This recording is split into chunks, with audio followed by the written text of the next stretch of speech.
Hello friend. अभिवादन स्वीकार। अपेक्षा है कि आप सभी लोग अच्छे होंगे। तो दोस्तों, आज चमोली जनपद का वीडियो सीरीज का दूसरा वीडियो आप लोगों के समक्ष लेकर के आ रहा हूँ।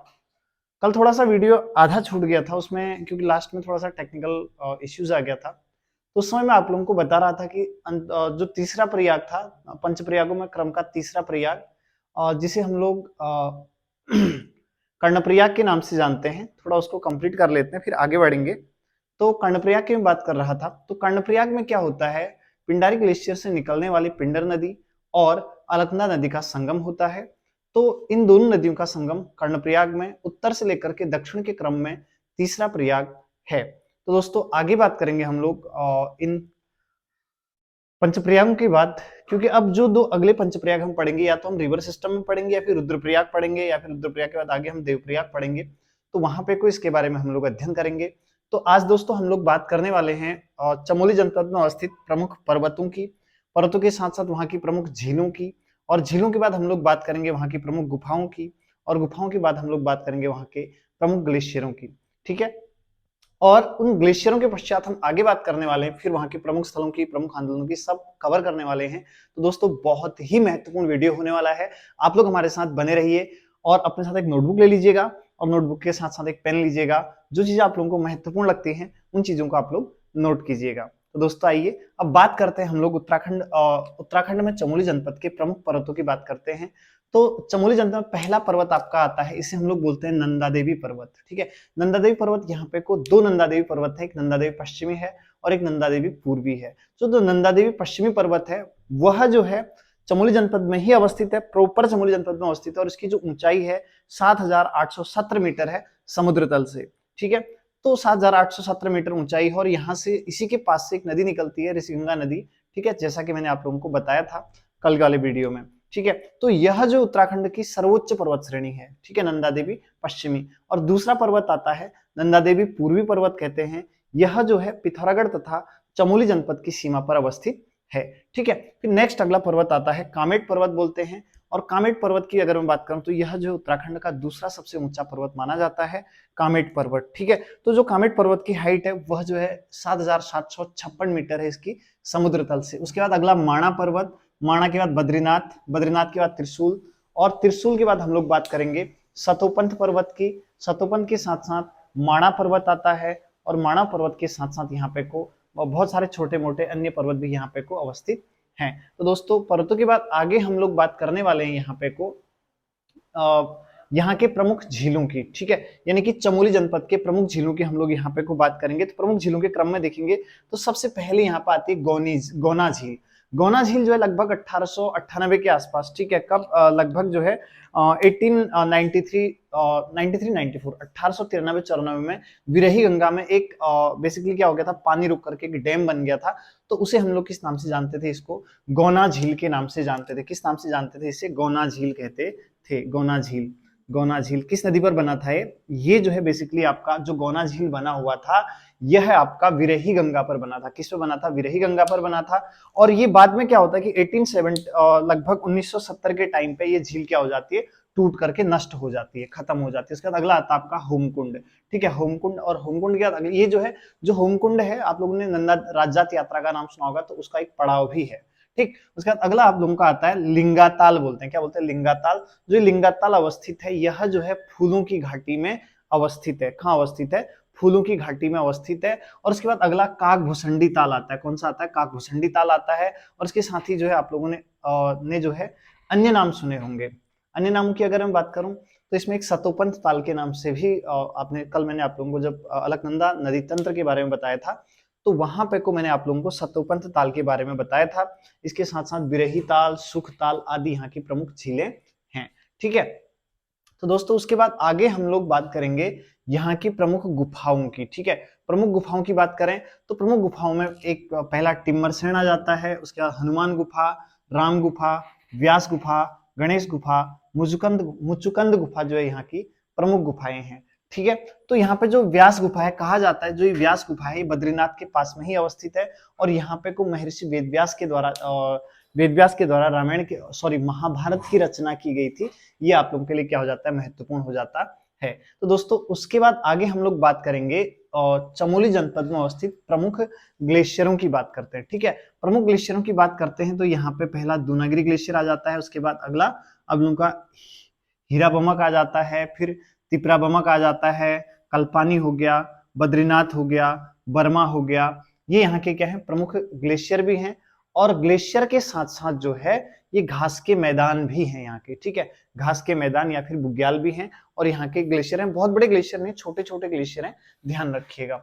उसके बाद यहाँ पे एक प्रमुख एक और औली भी इसमें अवस्थित है, ये चीजें आ जाती हैं। तो दोस्तों उसके बाद आइए हम लोग आगे बात करेंगे यहाँ पे को जो ये बेसिकली यहाँ पे हम लोग बात करते हैं अब जो है चमोली जनपद के महत्वपूर्ण स्थलों की बात करते हैं। किसकी महत्वपूर्ण स्थलों की बात करते हैं? तो देखिए जो चमोली जनपद के महत्वपूर्ण स्थल हैं, सबसे पहले हम लोग बात करेंगे ग्वालदम से। तो दोस्तों ग्वालदम की अगर हम लोग बात करते हैं तो ग्वालदम, आप लोग ने ग्वालदम के बारे में सुना होगा।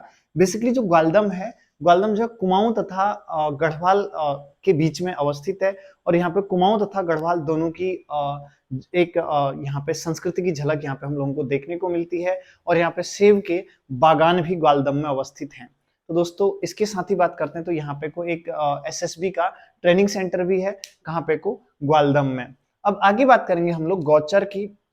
तो दोस्तों गौचर की बात करते हैं तो गौचर में यहाँ पे को क्या है हवाई पट्टी भी अवस्थित है, और जो गौचर है ये बेसिकली जो है आप लोगों ने अलकनंदा नदी का नाम सुना होगा, अलकनंदा नदी के किनारे अवस्थित है। ठीक है, और जो गौचर है वो अलकनंदा नदी के किनारे अवस्थित है, और यहाँ पे 1920 में पहली बार ये लेडी विलिंगटन यहाँ पे पहली बार पहुंची थी, और उसके द्वारा उनके यहाँ आने से ही जो है इस जो गौचर नामक स्थल है वह जो है काफी प्रसिद्ध हो गया था।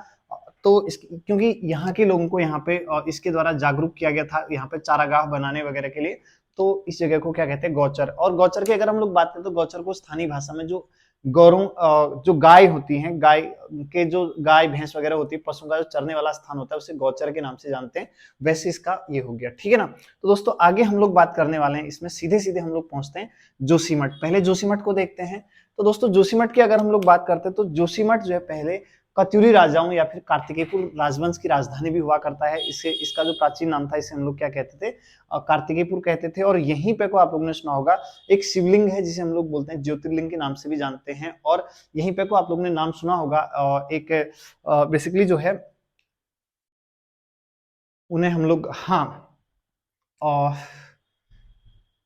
एक नाम था वेट सॉरी आगे बढ़ेंगे हम लोग वीडियो में। तो आगे हम लोग बात करने वाले थे जोशीमठ की बात करें तो यहाँ पे को जोशीमठ की बात करते हैं तो जोशीमठ पहले क्या थी कत्यूरियों की राजधानी यहाँ पे को होती थी। और कत्यूरी की राजधानी के साथ ही अगर हम लोग बात करते हैं तो यहाँ पे एक प्रसिद्ध मंदिर है जो कि इसका भगवान नरसिंह देव का मंदिर यहाँ पे को अवस्थित है। ठीक है, किसका मंदिर है भगवान नरसिंह देव का मंदिर यहाँ पे को अवस्थित है।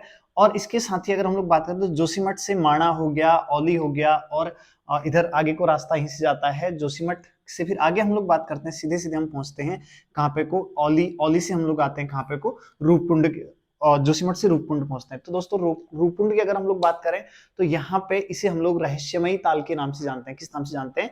रहस्यमयी ताल के नाम से जानते हैं। और यहाँ पे को लगभग 8वीं शताब्दी के राजा यशधवल और रानी बल्पा एवं उसके जो सैनिक हैं उनके आज भी जो है कंकाल यहाँ पे को मिलते हैं। इसे हम लोग क्या कहते हैं कंकाली ताल के नाम से भी जानते हैं।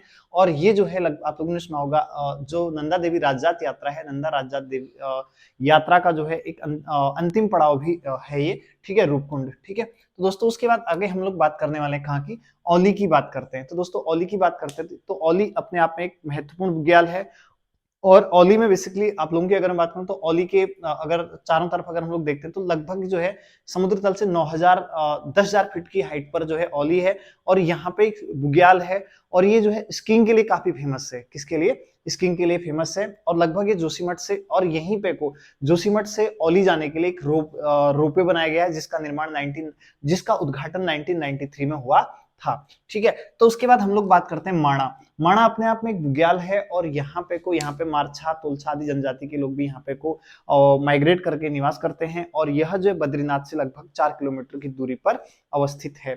ठीक है, तो अब आगे माणा की अगर हम लोग बात करते हैं तो ये इसके बाद हम सीधे सीधे पहुंचते हैं कहाँ फूलों की घाटी की बात करते हैं। ठीक है, फूलों की घाटी की बात करेंगे तो बेसिकली आप लोगों को पता होगा फूलों की घाटी राष्ट्रीय उद्यान की स्थापना 1982 में की गई थी, जैसा कि मैं कल के वीडियो में आप लोगों को बता चुका था। और फ्रैंक्समाइथ, इसे जो है फूलों की घाटी और फ्रैंक्समाइथ घाटी आदि के नाम से जाना जाता है।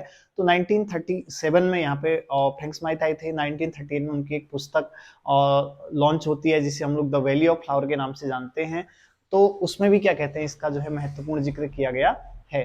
तो दोस्तों आगे बात करेंगे यहाँ पे को हम लोग फिर फूलों की घाटी की। तो फूलों की घाटी को 14 जुलाई वर्ष 2005 को यूनेस्को की वर्ल्ड हेरिटेज साइट में इसको क्या विश्व धरोहर सूची में शामिल किया गया था। ये बात आप लोगों के लिए क्या हो जाती है, महत्वपूर्ण हो जाती है। तो दोस्तों उसके बाद आगे बढ़ेंगे हम लोग नंदा देवी बायोस्फीयर की बात करते हैं। नंदा देवी बायोस्फीयर, ये जो नंदा देवी बायोस्फीयर है, यह जो है उत्तराखंड के 3 जनपदों में अवस्थित है। चमोली जनपद हो गया, पिथौरागढ़ जनपद हो गया और जो है आप लोगों का बागेश्वर जनपद हो गया। तो दोस्तों आप लोगों के लिए प्रश्न बनता है, नंदा देवी बायोस्फीयर की स्थापना किस वर्ष की गई थी और उसका क्षेत्रफल कितना है? तो दोस्तों इसको अपने कमेंट सेक्शन में अवश्य ही लिखिएगा। उसके बाद आगे हम बात करेंगे यहाँ पे को सीधे सीधे हम लोग बढ़ते हैं आगे, ठीक है। आगे बढ़ेंगे तो यहाँ के प्रमुख आंदोलनों की बात करेंगे, ठीक है। प्रमुख आंदोलन में आ जाता है आपका झपटो छीनो आंदोलन, ये 1998 में चलाया गया था। यह जो है नंदा देवी राष्ट्रीय उद्यान में यहाँ के स्थानीय लोकल चरवाहों के द्वारा चलाया गया आंदोलन था। उसके बाद आगे हम लोग बात करेंगे मैती आंदोलन। तो मैती आंदोलन 1996 में चलाया गया था कल्याण सिंह राउत के द्वारा ग्वालदम में, ठीक है, ग्वालदम में चलाया गया था। और इसकी अगर हम लोग बात करते हैं तो जो मैती आंदोलन था, इसमें क्या होता है कि एक जब किसी लड़की की शादी होती है तो दूल्हा और दुल्हन दोनों जो है अपने मायके मतलब लड़की के मायके में शादी के दिन वृक्षारोपण करते हैं, ठीक है। तो ये पर्यावरण को बचाने के लिए एक महत्वपूर्ण आंदोलन था, कल्याण सिंह राउत के द्वारा चलाया गया था। तो दोस्तों आगे बात करेंगे हम लोग चिपको आंदोलन की। तो जो चिपको आंदोलन चलाया गया था, ये जो 1974 में गौरा देवी के द्वारा रैणी नामक गांव में चलाया गया था। दरअसल इसकी बात करते हैं 1970 के दशक में अलकनंदा नदी पर बाढ़ आती है, बहुत भीषण बाढ़ आती है। तो उस बाढ़ में क्या होता है, उसके बाद बेसिकली हम लोग देखते हैं कि वहां पे उसका अध्ययन करके देखा गया कि वहां पे पेड़ों का बहुत ज्यादा कटाव किया गया था।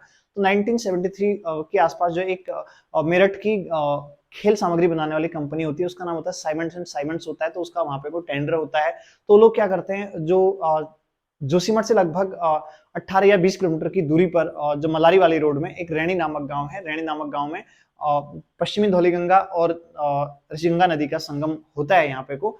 तो यहीं पे को बेसिकली आंदोलन चलाया गया था। ये लोग जो है मतलब बेसिकली जो है ये यहाँ की जो महिलाएं थी गौरा देवी के नेतृत्व में पेड़ों से चिपक गई थी। इन्होंने कहा था कि वन हमारा मायका है, ठीक है ना। तो फिर बेसिकली यहाँ पे फिर ये आंदोलन जो है बहुत व्यापक रूप लेता है। इसमें जो है सुंदरलाल बहुगुणा, और सुंदरलाल बहुगुणा के साथ साथ आप लोगों ने नाम सुना होगा चंडी प्रसाद भट्ट, ठीक है, इनका महत्वपूर्ण योगदान रहता है। तो दोस्तों इसमें कुछ चीजें बच जाती हैं और इससे जुड़ी हुई जितनी भी चीजें हैं कुछ बची हुई, तो कल आप लोगों का चमोली का पार्ट 3 आएगा। उसमें हम लोग चमोली जनपद के बारे में जितने भी महत्वपूर्ण तथ्य आप लोगों के छूटे हुए हैं उसमें बात करेंगे। तो दोस्तों वीडियो को देखने के लिए बहुत बहुत धन्यवाद। वीडियो को शेयर कीजिएगा, सब्सक्राइब कीजिएगा, लाइक कीजिएगा। Lot of thanks.